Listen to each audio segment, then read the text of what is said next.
This is how I'm getting through with this. We are doing. This is like if the writers of the Gilmore Girls got a hold of the Lord of the Rings property and made a TV series like that. If you haven't seen the Gilmore Girls, like it's like Lord of the Rings via the CW.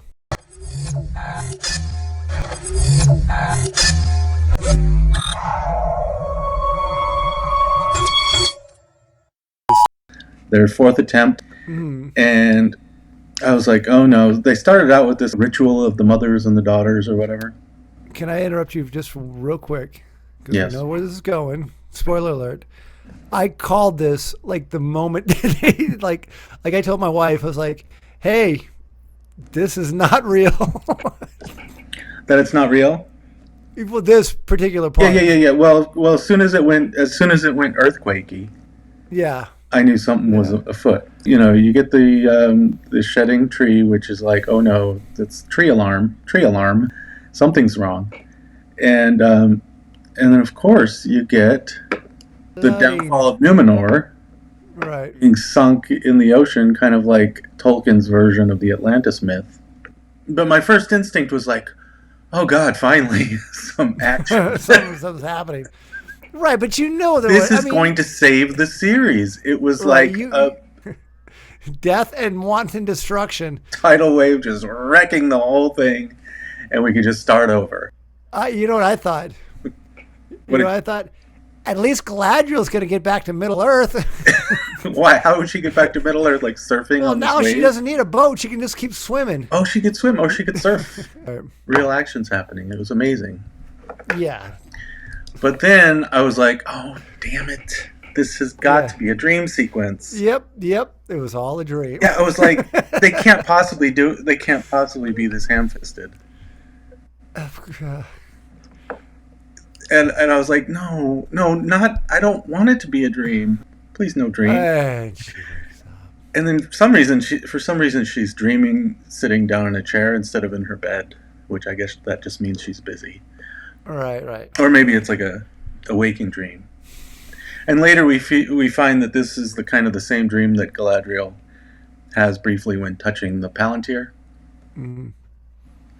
And I think that's why she was seeing those objects, seeing that. But again, if we've learned anything from our friend Denethor, right?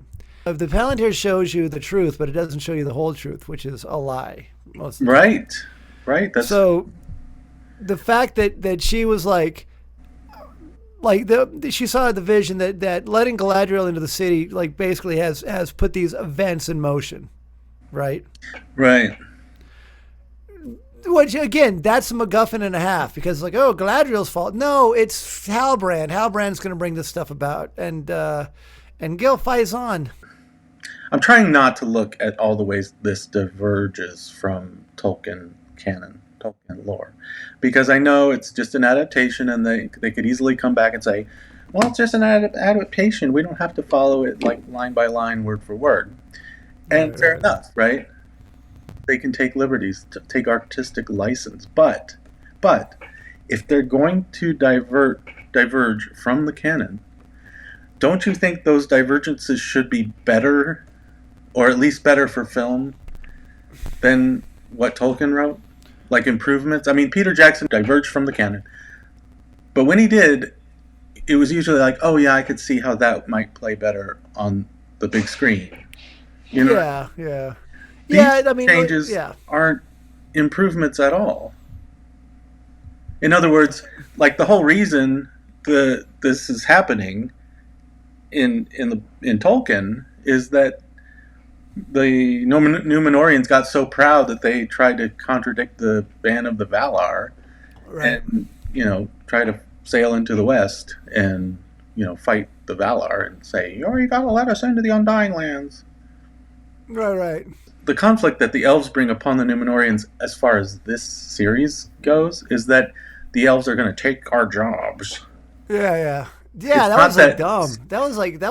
It's like they're shoehorning this kind of political allegory into the story. Remember that guy? Yeah, he's like the union boss. The union boss, right? Yeah, he's the head of the. He's like the union steward that is head of the blacksmiths, and they're like, yeah, it was basically like they're going to take our jobs. But here's the thing, like that's not in Tolkien at all, and they're just trying to like shoehorn this current year allegory into this story, and it just seems so dumb because, like, what? You're worried that an elf is going to work harder than you because they don't get tired? Well, according to this series, they do get tired. Can I point that out to you? Galadriel apparently needed to sleep. She couldn't get out of the ocean onto a raft. Yeah, that's what I was going to point out to you. Okay, and I'm glad you brought this scene up. Is that everything that we were saying about the elves being tireless, like what we were talking about, canon, they're pointing it out on this. So it's not just us being nitpicky. They have said that the elves do not get tired. They don't, you know what I'm saying? That's his complaint. They're acting like, oh no, they take the jobs. And so when Farazan comes out and is like, how can you get so upset about one little elf, you great men of Numenor? And I'm like, right. Yeah, I mean, spell it out for us. That's exactly what your audience is saying. Like, why should we care about this? Yeah, but I mean, again, this whole thing is a MacGuffin to have Halbrand come in and corrupt the society, much in the same way that Sauron did, because Halbrand is Sauron. And I'm calling it right now. We're looking at the Witch King right now. He's going to get a ring. You know, that's what I'm thinking. Yeah, this poor guy again. Okay. So they had that same scene again in episode 4. The same scene that was stupid in episode 3. They had in episode 4. Did you see that? Yeah. No. I did. I did. It's like, I mean, apparently the story, the writing is so bad that they take a bad scene from episode 3 and just redo it for episode 4. And I think what they're trying to go ahead. I think what they're trying to illustrate is like, see, this is a pattern for this character. Yeah. Or like, oh, this scene rhymes with the scene from episode 3. So they did this thing where, okay, the same kind of scenario happened last week as happened this week. But the one that happened last week, it was totally unnecessary. Why not just take that out and have it happen this week like this? It wasn't like, oh, foreshadowing. This is going to happen again next week. Right, It's so stupid. It's like, yeah, but you know what though, man? It's like if they were going to like set him up as a daydreamer or whatever, they could have had like a few different accidents. Like, okay, on this one, he dropped a bucket. You know, on this one, he let the thing slip. And on this, it's like, look, you are a danger. Or you're a menace to this ship, and you're whatever. But, right. But this time it wasn't an accident either. Like last week wasn't an accident that he caused from daydreaming, and this week it wasn't clear that he was accused of doing it on purpose, not on accident because of daydreaming. You know what I mean? Like the whole thing was just so clunky. Like, well, okay, is it happening because he's daydreaming? No, not the first time. Is it happening because he's daydreaming this time? Not really. Did he do it on purpose? I don't know. But, well, he's hearing voices, right? But nothing, like, it shouldn't. There was no need for it to happen twice because it didn't establish any kind of pattern because it didn't happen because he was daydreaming last time, and it didn't seem to happen because he was daydreaming this time. It was just so unclear, and it just felt really dumb. Well, I mean, if I'm stumbling over this scene twice now so much, there must be a problem. Well, cheer up, Sleepy Jean. The whole one can in me. Sorry. No, but daydream believer. Dude, I'm not usually such a nitpicky guy because, like, I watched Vikings, come on, man. The whole series of Vikings and Tudors and all these other. I don't usually watch series, but I watch these others. Yeah, you want to be in it? Yeah. Never had this kind of problem. Never was like, well, that was stupid. Why'd they do it that way? I know, dude. Not once.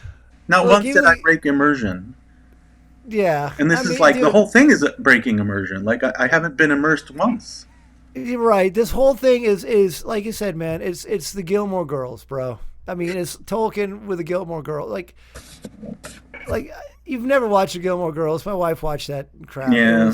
It was just bad.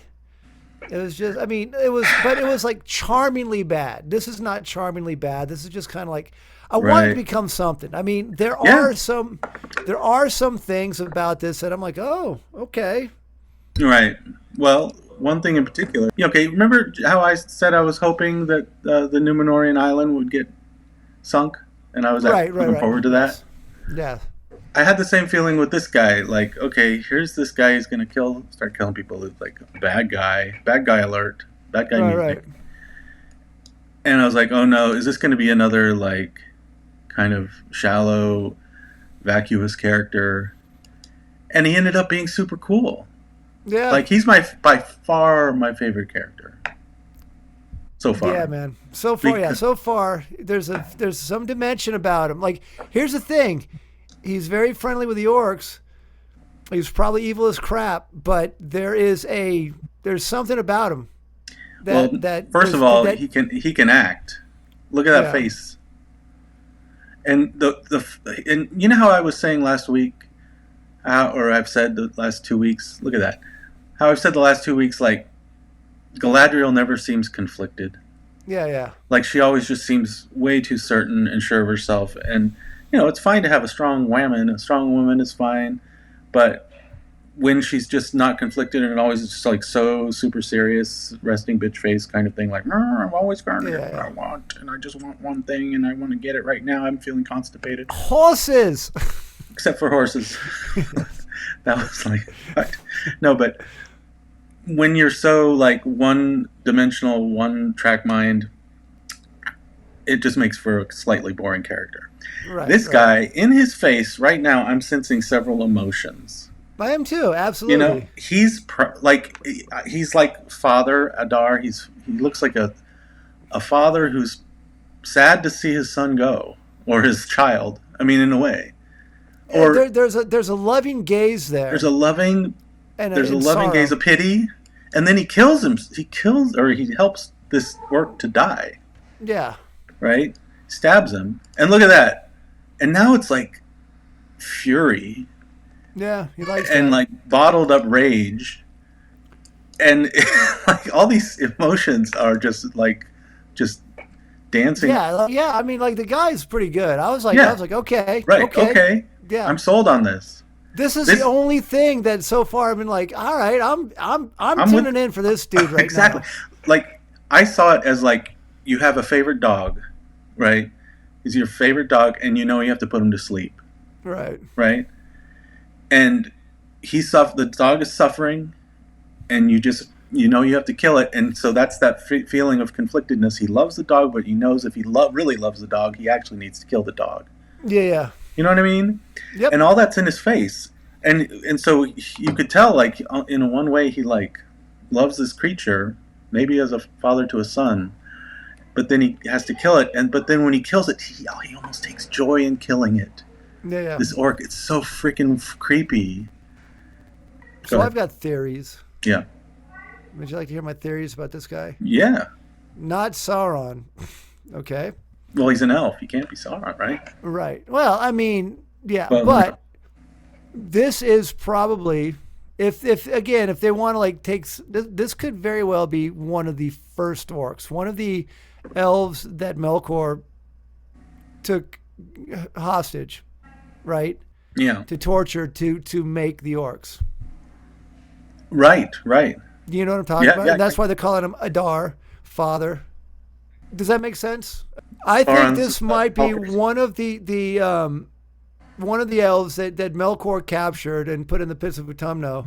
Mm-hmm. Right? Tortured. He took the elves prisoner and made basically made orcs. Right. According to like Tolkien, lore or whatever. Because he hates them, but there's like a loving kind of thing. You know what I'm talking about? Mm-hmm. Or this could be, again, I'm just reaching here, but like I was like trying to think, is this Fëanor or one of Fëanor's sons?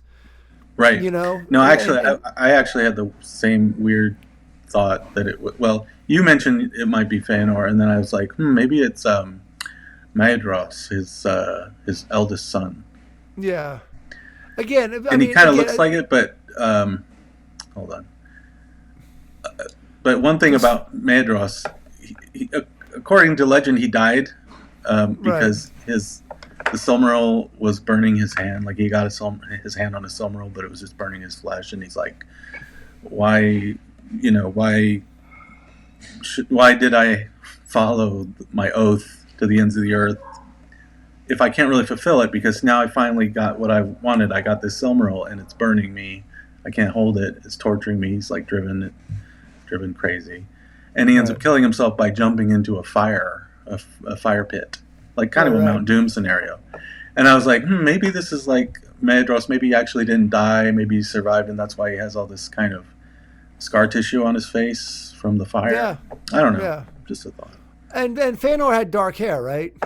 Was that? Yeah, I think all the Noldorian, a lot of the Noldorian elves, didn't they have dark hair? I always pictured this guy has those features. I mean, he's got long kind of elven hair, but also this kind of long face. Like I said, this guy looks like a fallen elf. You know what I'm talking about? Yeah. And like I said, that's not Sauron. And again, it would be interesting if this is like the first orc. You know what I'm talking? Because it would make sense. Ooh, yeah. Because it's like he's like an experiment, like almost a Frankenstein's monster. You know, because Sauron took the elves and was like, "Oh, let's experiment. Let's see if I could build a new race of creature." And this was his first experiment. He's like the first orc, like you said. That's great. And the elves being essentially immortal, it would make sense that he would still be around. You know, and again, they're calling him Adar, which is Sindarin, right? Mm-hmm. Mm-hmm. Which is Elvish, which the orcs would not use Elvish speech if they had to. Right. You know, they maybe wouldn't he told them to call him Adar. Yeah, but yeah, I mean, like this guy alone, I'm tuning into next episode to see what happens. Yeah, me too. Like he's like when he started talking and he's like, you know, I'm not a god yet. I was like, ooh, finally. Good lines, good acting, interesting character, mystery, a little bit of mystery. Yeah. Like he's like that contrast again. The contrast, like he's looking at this orc with pity and rage and hate and love, and he's like in a pit with orcs. He's like this grubby, crazy guy, but he wants to be a god. It's like those are the kinds of contrasts that we need. Yeah. It's like the first non-one-dimensional, non-vacuous character that they presented. No, I wanted to say when he was talking to Rondil, there was a genuine kind of kindness there, like where he was kind of talking to him, and like I'm talking to another elf, like I'm talking to one of Yeah, he's like, where are you from, basically? And he's like, from Beleriand, and then he's like, oh, I remember, walking around the mouths of the river. Yeah. And I'm like, wow, this guy has like a soul and like memories and fond memories of bucolic Beleriand. It's like you can't hate a guy like that. Yeah. So basically, I'm rooting for him. And I want him to somehow get on the throne to Valinor. Maybe this is Gandalf. By the way, I think I read somewhere where they do not have the rights to the name Gandalf. Oh, so they're going to use Mithrandir or something? So Aloran, Mithrandir, whatever you want to call it. Mithrandir was the elvish name for him, right? Yeah. Okay, so like Aloran was like... Oh, right. That was his Maiar name, right? Yeah. Yeah. So anyway, but my point is that he's going to be the enemy of the enemy on this one, in much the same way that he was the chief enemy of Sauron in Lord of the Rings. Right. Yeah. So, can I talk about this for a second? Oh, sure. Yeah. So look how fast this tower is springing up out of the ground. This is 20 years. Celebrimbor tower. This is like a week and a half, right? Right, but it's like already up and running. But the thing is, like, it looks like they've been working on it for months, right? But in that time, it looks like Celebrimbor has not changed his attire at all. He's wearing the same like stupid old lady blouse. Yeah. I'm just gonna call him Grandma Brimbor. He looks like your grandma who wants to go to the Ren Fair. Call me Ma Brimbor. Nana Brimbor. You know what I really hate about this character? It's pretty shallow, but okay, when they cast Hugo Weaving as Elrond, right? Yeah. I don't know, like he like could have been 35. He could have been 55. Right. Right. But the point is, like, they made him pretty like You can tell that he was older, that he was more mature, that he had some years on him, right? Mm-hmm. But he didn't look like this guy. This guy looks like he's like elves. I don't know if elves age like this. I mean, again, Like, I don't like any. Yeah, the elves aren't cast very well. Like this. yeah, and it's like And this guy looks like Doogie Howser. Yeah, I know. They should have cast Doogie. That would have been a better choice. But you see what I'm saying? Like, Yeah. like this guy's got the gray hair, like you know. And again, that's He like looks like John Anderson, the singer of Yes. yeah. But you know what I'm saying? They made him look noticeably older than everybody, Mm-hmm. right? And again, it's like how is that possible? I mean, Galadriel's older than this dude, right? Yeah. And yet Galadriel looks great. But then again, I don't know. I don't know what they're thinking in the stupid. Like, it looks like Michael Palin right there. Yeah, he does look like Michael Palin. Yeah. Kind of like how Michael Palin looks right these days. Yeah. But you know what I'm like? Yeah, there is no like timelessness about any of the elves cast, except for like our boy Adar, man. I'm rooting for him. Yeah, I like Adar. So, what do you think about this mithril scene? It was so dumb. Okay, so first of all, he's like, you got to promise not to tell anyone. You know, swear this sacred oath on the mountainside that you will never tell a soul. And then that's gonna break, right? And then what does he do? He's like, "Oh, take this rock with you." I know. Yeah, take this. Don't tell anybody. Don't tell anybody. But here's a sample that's just like telling someone if you happen to lose it or it gets into the wrong hands, then suddenly you've told everyone. It's like, where did you get that thing? Durin didn't give it to me. He's like, I have top secret information locked in this vault. You can't tell anyone about this top secret information in this sacred vault. Oh, you want a copy? Here, just take a copy. Walk around with it. Yeah. Walk around with the top secret information. You could promise not to tell anybody, but walk around with the actual papers. That's how dumb it is. It's like if it's either like super secret or not. Like basically, like with the dwarves being modeled after, like when did dwarves become like the comic relief of the Tolkien world? Did that happen in The Hobbit? That was so. They made it so corny and cringe. It's like Fat Bastard Hour every time he. I mean, and they're trying to make it like, oh, Elrond has this cute relation with Fat Bastard. Doogie Howser and Fat Bastard are like best buds, and I'm like, it's just unnecessary. It goes nowhere. It still does. Okay, even when Celebrimbor set up, like, I haven't heard from Durin in a month. I'm worried he's hiding something from us. Right. That's just like, you didn't come to my wedding. You didn't come to my wedding, you bastard. Like, oh, he hasn't called me in a month. I'm worried maybe he changed his mind. Maybe he's hiding something. You need to go back to Khazad-dûm. This is the second time Celebrimbor sent Elrond to Khazad-dûm for really spurious kind of non-reasons. Right, and again, a month, like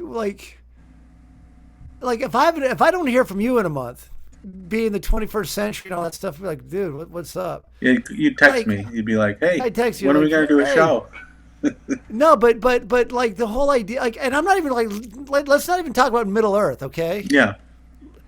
Like in the 1800s, how long did it take to get in the 1700s, to say, how long did it take to get a message from 400 miles? You know what I'm talking about? I mean, it'd be weeks. Like the Pony Express took a month, didn't it? From like one end, like, I mean, whatever it is, but that's dumb. I mean, it's so the reasons behind everything are never compelling. Like, there hasn't been any reasons. Whether, why aren't we giving ships to Galadriel, or why should we be worried that Durin isn't writing us back when we're supposed to be in a business relationship with him? Like, these are not compelling reasons for driving plot forward. You know what it is? It's like you probably got a bunch of people sitting around in a circle, probably smoking a J, and they're like, okay, we're stuck. All right. Okay, we're gonna play hot potato. Like, they've got a ball. They're like, okay, when I pass a joint to you, man, you say the first thing that comes in your mind. It's like, okay, Durin is gone for a month. Right, for a month. Hit Take it to the next one. Business reasons. Great. Why? You know, Who it's does like, he send? Who does Celebrimbor send? Ooh, I know. Elrond. Send him again. okay. He's good. Yeah, so He and Elrond Durin are again. friends. And while we're at it, do you remember that scene from earlier, where the thing slipped on the boat? On the boat. Do it Let's again. do that again. Do that again. But this time they get in trouble. Yeah, let's make them get in trouble this time. This 'cause time that'll they be get in different. trouble. Not last time. This time they get in trouble. Yeah. Because it happens twice. And then let's do like let's do that meme. Well, that escalated quickly, and then they can just fire him right away. Ooh, I know. We'll put Galadriel in a cage. We'll put her in prison, okay? But put her in prison right next to Halbrand, right next to her. Right. So they can have a long conversation. Yeah. And no one else in the prison. There's no other prisoners on Numenor. It's just those two. It's a really nice prison with just two cages right next to each other, really well lit. They got a nice conversation. I've got a great idea. Let's have an escort of Galadriel. Ooh, and she puts them in jail. The island, and she puts them in jail. She's like, I ain't going to jail. You're in jail now. Yeah. I'm not a prisoner. You're a prisoner. Gives them a... Yeah. Check me out, girl. Check me out. Look what I just did to you. What are you going to do about that? Yes. And now I'm going to go climb a tower in a dress and high heels. It was like they go up to the tower and they see Tar Palantir or Our Palantir, one of the father of Muriel. Right. And he's like dying. And it's not like, oh, I bet Galadriel knows some healing arts. Maybe she can tend to this dying man. Oh, no. She takes the daughter aside and they have a political conversation about you were supposed to be loyal to us elves. What happened? And ignoring the guy literally dying. He's like, I know. You know what?